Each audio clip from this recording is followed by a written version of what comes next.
Hello friends, આજે આપણે બનાવીશું પાણીપુરીની પૂરી એકદમ પરફેક્ટ માપ સાથે હું તમને શીખવીશ.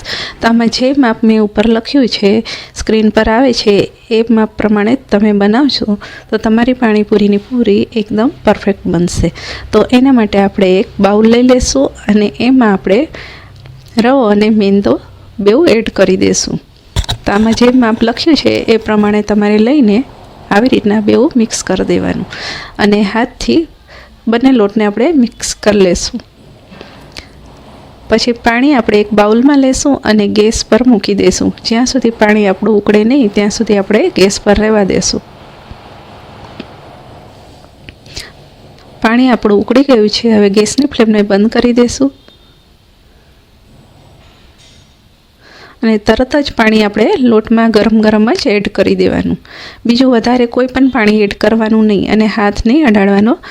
અને આ ચમચીની મદદથી આપણે બધો લોટ મિક્સ કરી દઈશું.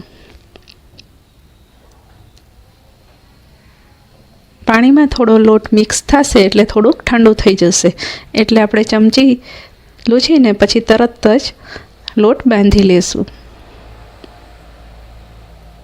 થોડું ગરમ લાગશે પણ ઠંડુ થઈ જશે તો સરખો નહીં બંધાય, એટલે થોડાક ગરમમાં જ આપણે આ લોટ બાંધવો પડશે. તો થોડો મસળીને આપણે એને રેસ્ટ માટે મૂકી દઈશું. તો હવે એને ઢાંકણ ઢાંકીને 15થી 20 મિનિટ સુધી આપણે રહેવા દઈશું. 20 મિનિટ પછી આપણે ખોલી લઈશું.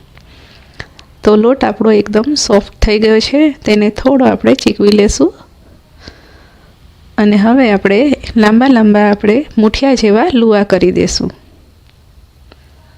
એકદમ પાતળા લાંબા આવા બે બનાવી દઈશું અને હવે આને કટ કરી લેશું.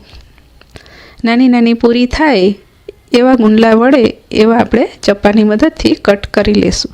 તો કટ થઈ ગયા છે. હવે આપણે એને ગુંડલા વાળી લેશું. તો આવડી સાઈડના ગુંડલા વળશે. તો આવી રીતના મેં બધા ગુંડલા વાળી લીધા છે. હવે આપણે પૂરીને વણી લેશું. તો એક આડો મારશું અને એક ઊભો મારશું. બહુ જાડી બી નથી કરવાની અને બહુ પતલી પણ નથી કરવાની. તો બસ આવી પૂરી વણવાની. તો આવી રીતના મેં બધી પૂરી વણી લીધી છે. તો 42 જેવી પૂરી આપણી બનીને રેડી થઈ છે. તો હવે આપણે એને તળી લેશું. તો જ્યારે તળવાની હોય ત્યારે આપણે પૂરી આવી રીતના ઉઠાવીએ તો એનો જે નીચેનો ભાગ સોફ્ટ હોય એ ભાગ આપણે પૂરીની અંદર નાખવાનો છે.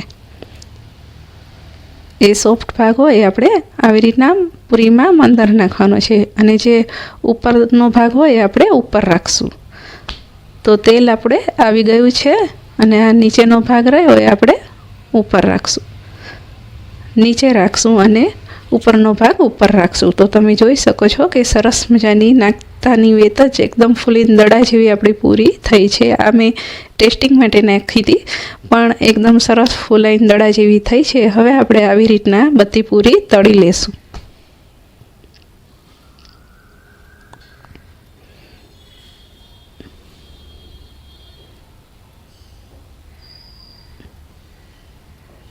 નીચેનો ભાગ હોય એ ઉપર નાખવાનો, નીચે નાખવાનો અને ઉપરનો ભાગ ઉપર જ રહેવા દેવાનો. એટલે તમારી પૂરી એકદમ સરસ ફૂલીને દડા જેવી થશે. તો પૂરી આપણી બનીને રેડી છે.